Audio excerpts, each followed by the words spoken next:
Hello, and thank you for joining us again for our third and final session of day 3 at the Upstream Digital Transformation Conference. Apologies for being a few minutes late to start. We just ran over slightly with our previous session. So as before, if people are able just to click the raise hand button, just to make sure that you can hear us, that'd be great. So the session we don't ask is the session sound doesn't work. And while you do that, just a reminder to submit questions through the Q&A function, which through the Brella app will look like a little speech bubble with a question mark in it. Okay, great. And we have got some raised hands, so I think you can all hear us. Great. So now just to hand over to Dave Wallis, Senior Advisor at Energistics, and Philip Neri, Director of Marketing at Energistics, who will be doing this presentation for us. So I think, Phil, I think you're going to be doing the presentation, and then both Dave and Phil will answer questions afterwards. So Phil, I'll hand over to you. Good afternoon and good morning. Our presentation today is about standardized data exchanges to deliver better data-driven decisions. An overview of the presentation. We'll put this in the context of Industry 4.0, a brief introduction to energistics and standards. We'll look at multidisciplinary workflows using different applications, the issues related to packaging large complex data sets, an option for direct application interoperability, and finally some conclusions. So Industry 4.0 in our industry is mainly about our digital transformation.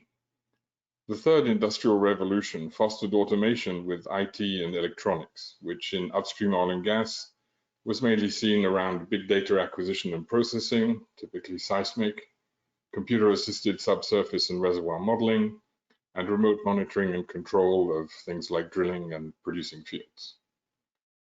Our aspirations in the fourth industrial revolution are to apply extensively analytics, machine learning, artificial intelligence to mine data across disciplines. We're looking for a much higher degree of communication, collaboration, and automation. All this in order to foster faster and better decisions based on digital risk appraisal. And this implies a total trust in the data. With a notion of single truth, data technologies are only as good as the data they use. If they're presented with multiple versions of truth, they tend to flounder.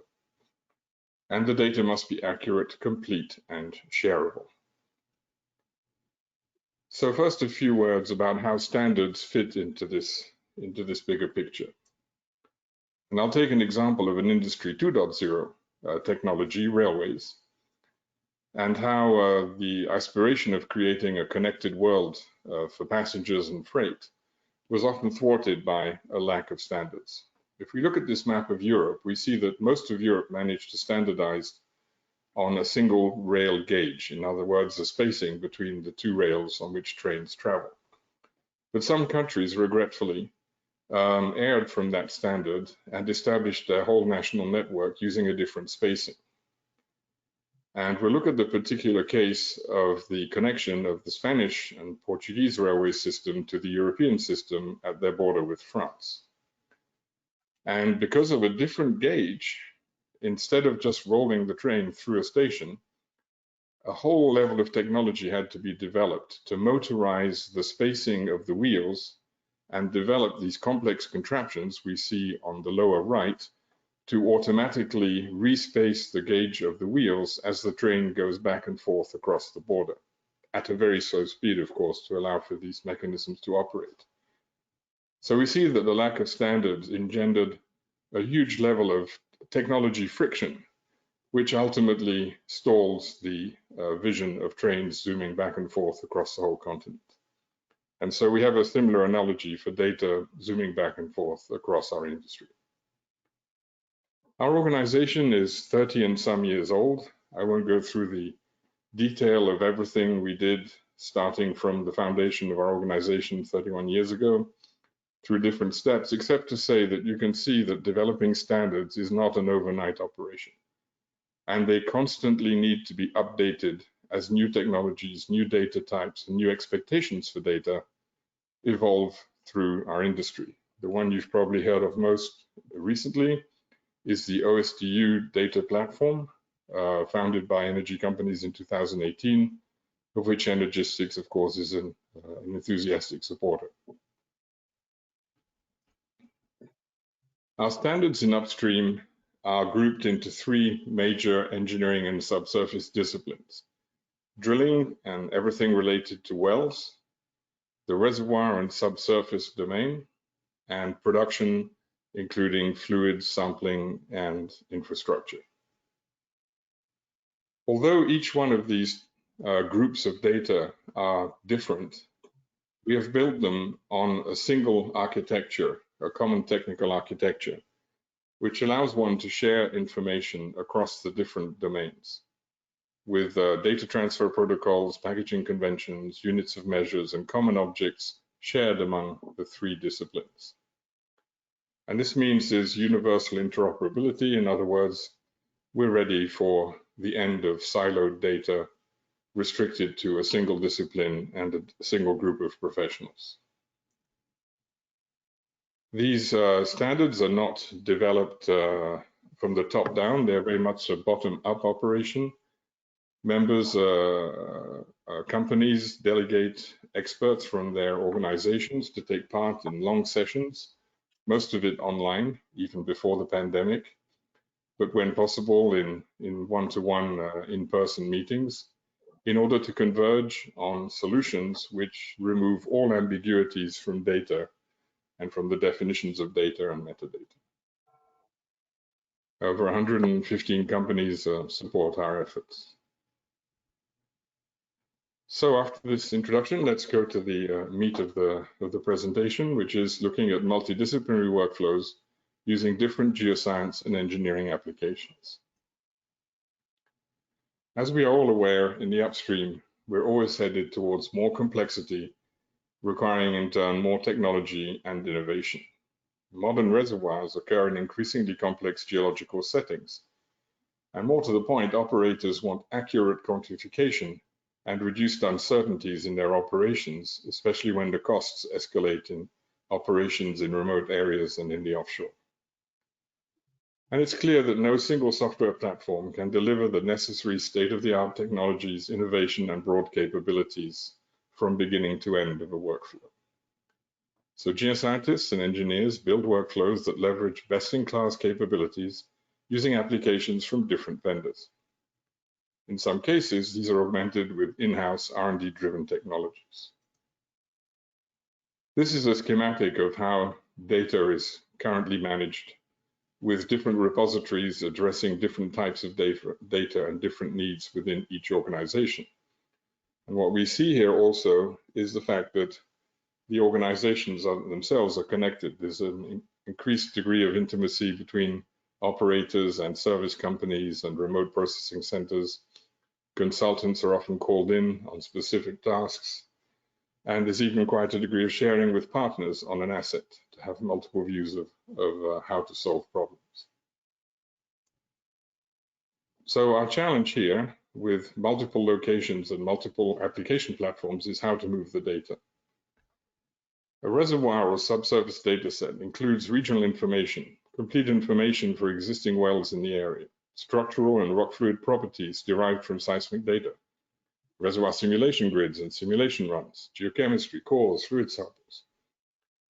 The challenge is to make sure the information is properly transferred, that it's understood by other applications without any ambiguity, that it's correctly dimensioned and situated in 3D space, and that one retains the relationships between different data items. For example, a grid that may be related to a specific horizon, that may be related to a specific seismic cube, etc. So if you look here at a relatively simple workflow, where one application would be used to create a grid, another one to do some facies modeling. Some data would be extracted from that facies model and run through a specialized fracture porosity process. Another application would then use that fracture porosity to derive some additional property calculations. We re-inject that into facious modeling, move on to reservoir simulation, and finally visualization.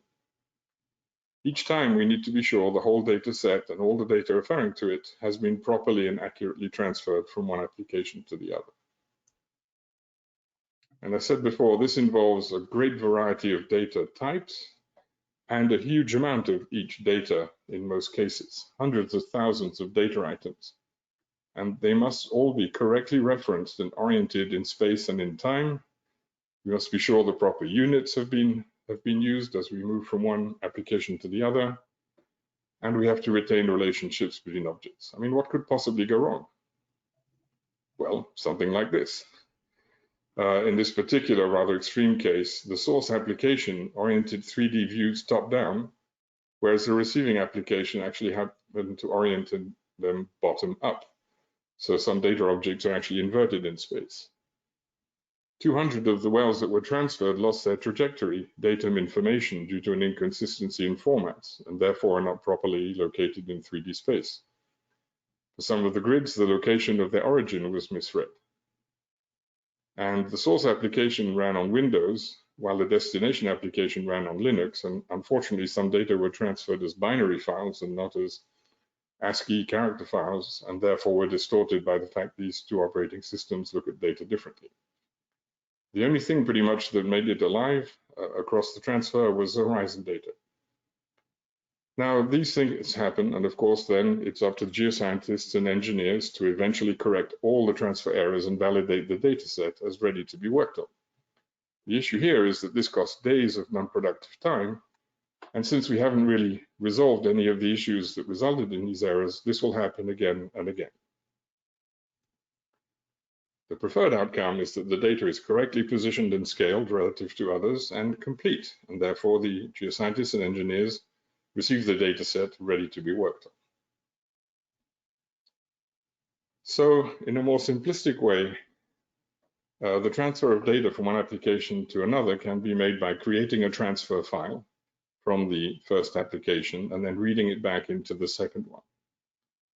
What we need to pay attention to is that the package of data has as few files as possible, so we're not managing hundreds and thousands of instances.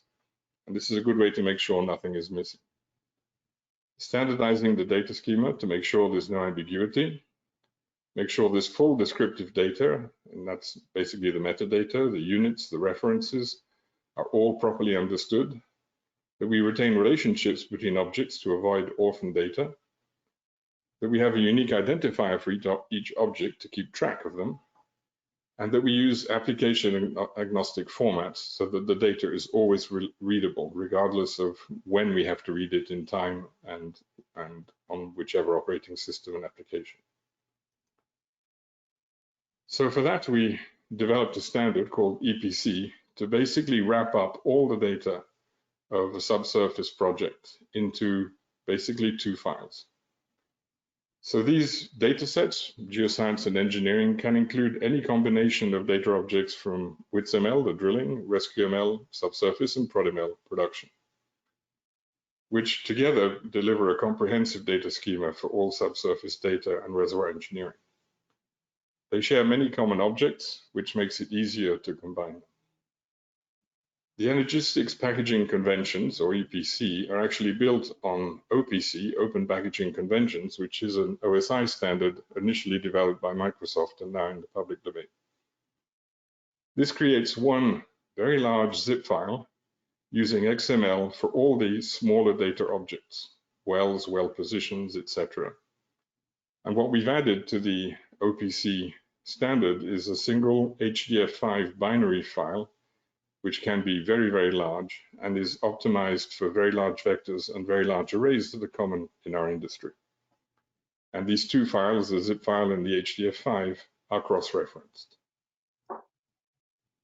So the workflow for the movement of a data set from Team A using application A to Team B using application B is simply the activation of the data transfer module from application A, which will convert the data from that application's own data model to the standard data schema, effect the packaging of the data, then the transfer of that package. Now, it could be simply from one computer to another or to an operating unit halfway around the world. That's immaterial. And at the other end, the other application activates its read module for the standard, which results in the unpackaging of the data and the conversion from the standard data schema to the application's own data model. And this can happen in as little as 5 minutes, for example, if you're operating on the same computer and the files do not need to transit over networks. Now, an important aspect of this standard is the use of Universal Unique Identifiers, or UUID. Because data objects created during a workflow may be edited multiple times. And the data object may return to an application where the object already exists in an older version. UUIDs allow the different applications to track which object is which. If an imported object already exists in the application based on an identical UUID, the appropriate action can be applied automatically, for example, by comparing the date of last modification and keeping the more recent one. Or if one feels that such automation might be detrimental, one could automatically create a new version of the data object with a date suffix attached to it. If the data volumes aren't too big, you could, of course, also just alert the user to a conflict and offer options for resolution of the existence of two versions of the same data item. So if we summarize the achievements of a standard-based interoperability using files, we see that whole or incremental data sets are easily packaged into two files, that with the use of UUIDs, we ensure data integrity by tracking each data item. The packages can be used to load data into other applications, and the transfer can be on the same computer or sent to a remote business unit. And these packages can also be used as an application-neutral archive. The question is then, can we do better? Because this solution still requires some attention needing to be allocated to managing the large transfer files. They're going to populate your disks over time. And if the applications are on the same computer, it makes more sense to move the data directly from application to application without the intermediate data transfer files. So for that, our members have developed the Energistics Transfer Protocol, which is part of the common technical architecture. It was initially designed to improve data transfer for real-time drilling data, with practically no lag, less than a second, to move data from an offshore rig to onshore, better use of network bandwidth, about 1/10 of the prior standards usage, and it's a full duplex connection, so a single connection carries messages and data in both directions. And it's basically a standardization of messages and data types within the context of existing standards. The stack, if we look at it, is built on TCP/IP, the transfer of files, HTTP, the standard messaging system, and the WebSocket standard, which makes the connection full duplex and supports messages and file transfers concurrently. And all that ETP does is define some standard protocols for the data exchange of oil and gas specific data types on top of this standard stack. To make a connection, there's basically a phase of discovery where one application pings another one and verifies that the data objects it needs to exchange actually exist and are populated. Of course, if they don't, there's no point in connecting. If the yes is the answer to these queries, then a full duplex connection is established through WebSocket. The requiring application can then go through a series of queries to establish which data objects are going to be transferred, effect the transfer, and terminate the connection. All of this without creating intermediate files. So in conclusion, we see that upstream digital transformation is built on the availability of quality data. More collaboration and cross-discipline workflows need standardized data. Data transfer needs to be quick, reliable, and complete. The Energistics packaging conventions assembled all the data into two files, or alternately, the Energistics Transfer Protocol supports direct interoperability. With these in place, standardized data transfers practically eliminate time spent on non-productive data repair activity for geoscientists and engineers. They also improve the integrity and accuracy of data-reliant decisions. So this ends the presentation, and we'll now go through to the question and answer. Thank you. Thanks very much indeed, Phil. That's very helpful, I'm sure, for the audience. We now wait for Charles to let us know when questions have been raised. Yeah, so first question, I think, just relating to cyber security risks associated with data sharing between companies, I suppose that would be, would you be able to sort of expand on that a little?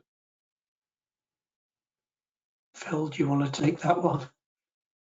Yes, well, basically these standards are built on the TCP, HTTP, which the companies would individually be managing.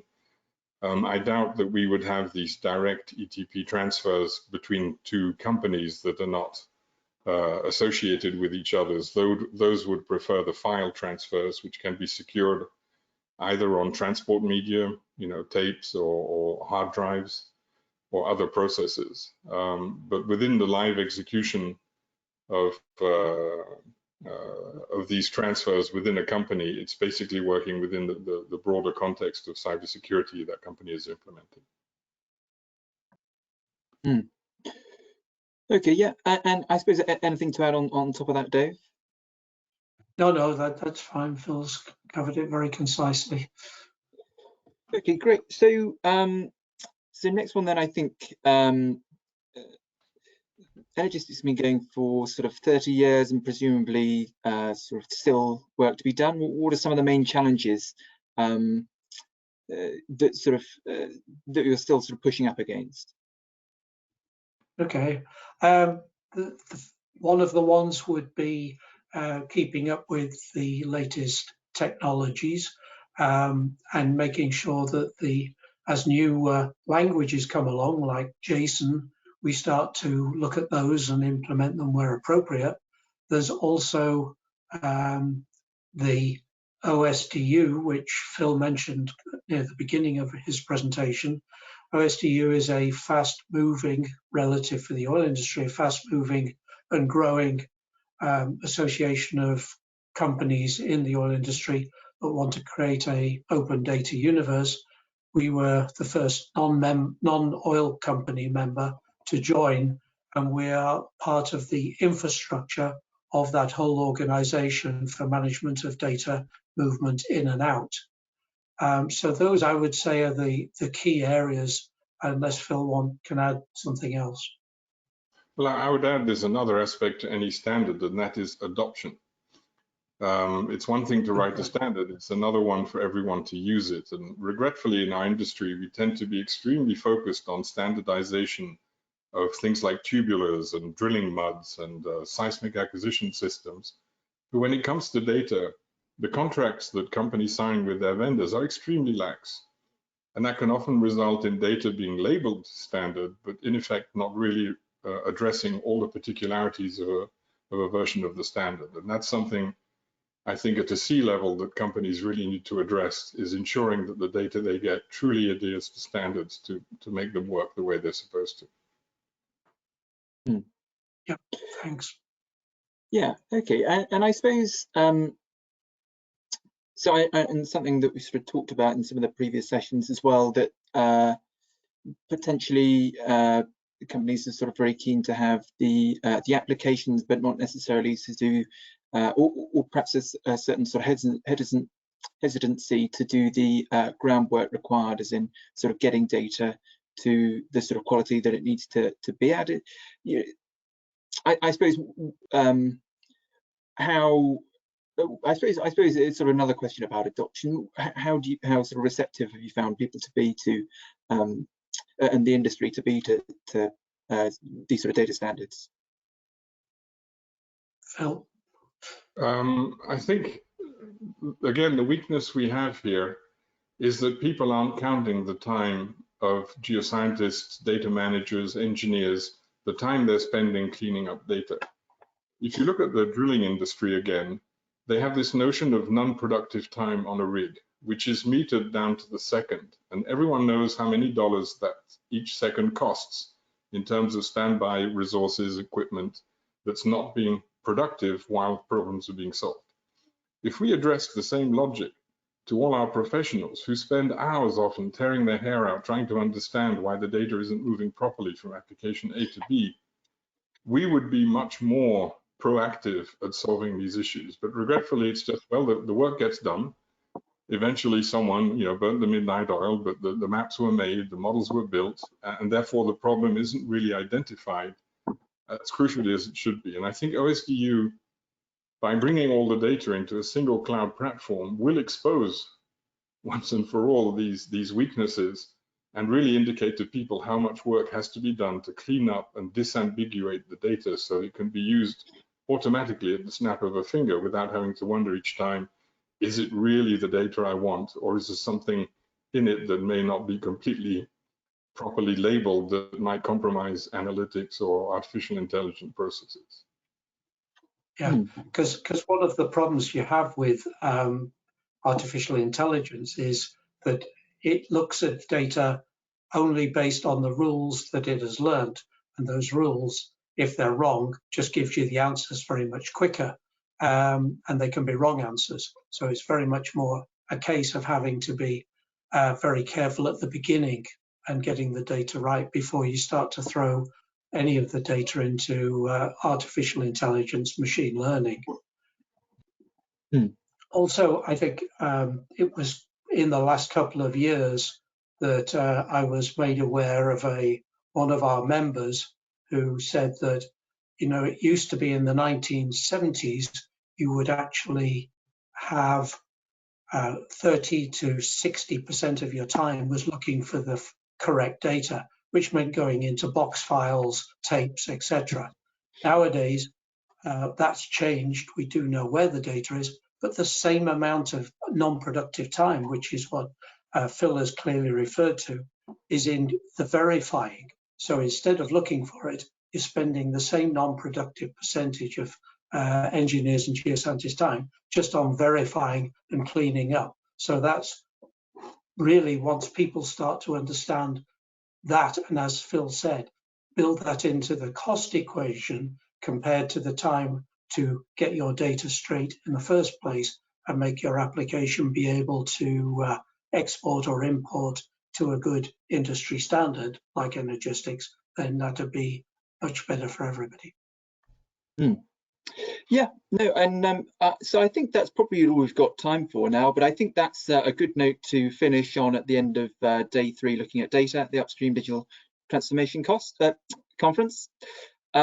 So thank you very much, Phil and Dave, for an interesting talk. Thank you, thank you for your time and being with us. And thank you everyone for watching. Hopefully you can join us again tomorrow when we'll be looking at digital skills. So thanks very much then. Bye. Okay. Bye-bye. Have a good day, everyone. Bye-bye. Bye-bye.